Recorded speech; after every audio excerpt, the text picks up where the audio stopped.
Hello, this is Andrew Steinman, Educational Technology Consultant at Kent ISD, and I'm going to show you some of the example question types that have been released by Smarter Balanced and show you the type of technology is needed to create those questions. This looks like a typical constructor response question, but according to Smarter Balanced, this will be graded automatically.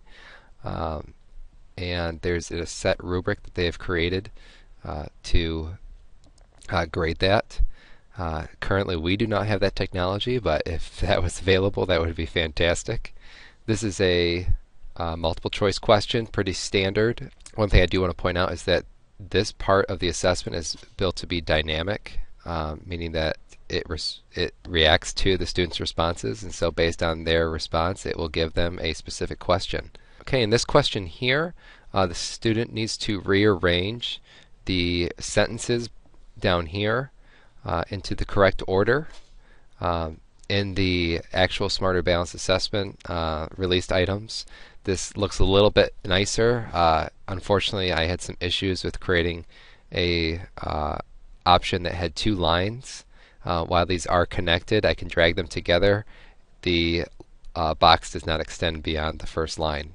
But this does work the same way that it would in the Smarter Balanced Assessment. In this question, the students actually have to change the words in the boxes here to select a word that is more appropriate. While this could be done in a multiple choice fashion, it's actually better to integrate the choices into the paragraph, because now that I have changed those words, I can actually read the paragraph now with my new words in there to see if it actually does make sense. This is a fill in the blank sort of question. It actually is a table that students have to enter in values, and then there's a multiple choice at the bottom. This is just a multiple choice question, but what's unique about it is that some of the choices you can see are actually images. In this question, students have to place a person on the number line.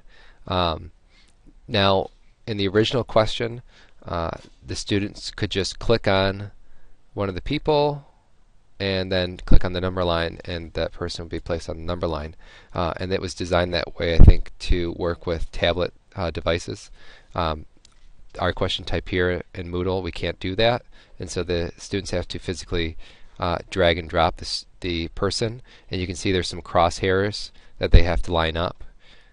So they're not actually putting the person's name on the number line, but where the crosshairs line up on the number line. So here we actually have a question where students input different fractions to create a comparison between how far two people ran compared to the third person. That actually goes with the previous question that we just looked at. Now the students can actually just put in the distance that, for example, Gregory ran plus, using the plus symbol, what Henry ran, and then identify whether that's equal to, greater than, less than the distance that Quintrell ran. And they can do that in a reduced form. Like I said, they could use the addition sign in there. There's actually, I think, 15 different options that students can input into the original question. Unfortunately, we don't have that technology, so what students have to do is they have to drag and drop the values into this space here, which you can kind of see it has to be reduced, and there's only space for three options. In this question, students actually watch a video, and then based on that video and some of this information here, they input values into these boxes. In this question, students have to fill in the blank by selecting one or both of the values next to it. This is actually how the original question is designed according to Smarter Balanced. I just put it in this question just so you could see what it looked like, but unfortunately for this question, both of these options are correct, and there is no way that we can create a horizontal multiple choice where you can select both answers. In this question, students have to select parts of sentences, and they have to pick the wording that makes the most sense in the paragraph. In this question type, in the original design, the student is supposed to rearrange these sentences into the proper order, which is similar to a question that I showed you previously, but unfortunately we cannot take a full paragraph like this and be able to rearrange it, where the sentences extend beyond multiple lines. Um, so what we had to do for this question type is students actually have to select the sentence, copy, and paste it into the answer box. And so they have to copy and paste them into the correct order. In this question, students have to select text evidence that backs up these inferences or conclusions here. In the original question type designed by Smarter Balance, students just simply click on the sentence and then click on the box and it copies it for them. We don't have that technology, so students actually have to select, highlight the words or the sentence, and then copy and paste it into the appropriate text box. In this question type, students are selecting sentences that do not belong within a paragraph. Unfortunately, we can't do it the same way that Smarter Balance has designed it in the original design. Students simply just click on the sentence and it highlights a different color indicating that sentence does not belong. We had to do something differently where with the numbered part of the sentences we just turn those into drop-down menus and you can X them out. In this question type, it looks like a standard multiple choice where you can select one or more answers. But also notice that the answer choices are equations with multiple variables and fractions. So in this question type, students have to select angles or lines that are congruent based on these images. And in our question type, they drag and drop those. Unfortunately, we are limited to just one correct response. For example, if this were the answer, line BD is congruent to line CE. Students must put in that exact answer. In the original Smarter Balance design question, the students could have it just the opposite. They could have line CE here is congruent to line BD. This question type, students select whether statements are true, false, or cannot be determined. And you can see this is sort of a matrix style with these different statements. Okay, now we're moving on to the performance task questions.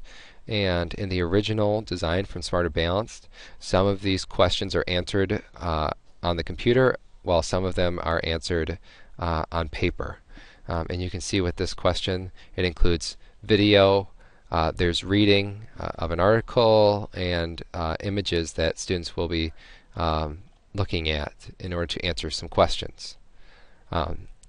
These questions, you can see these are just constructed response, multiple choice in this part of the performance task.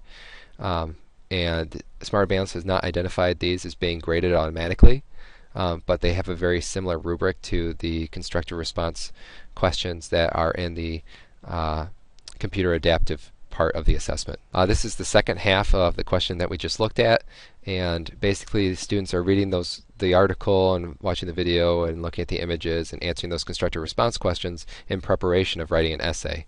Now this essay they can type into the box here.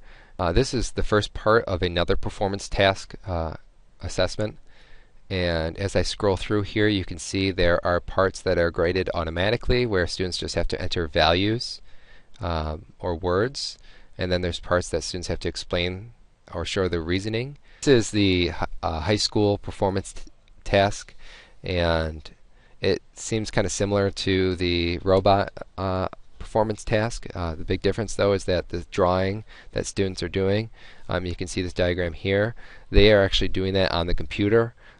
So it's almost like they have some CAD software that I guess Smarter Balance will provide to them.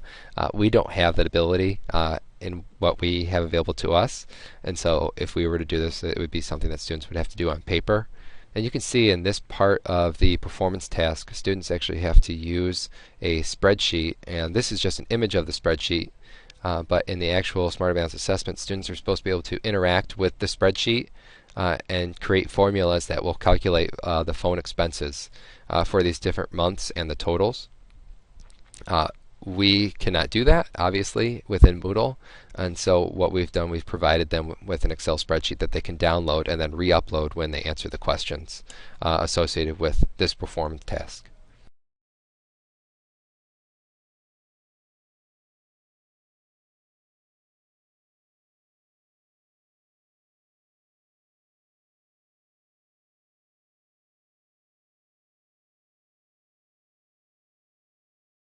So this was just a brief look at the Next Generation Assessment Preview based on the release questions from Smarter Balanced.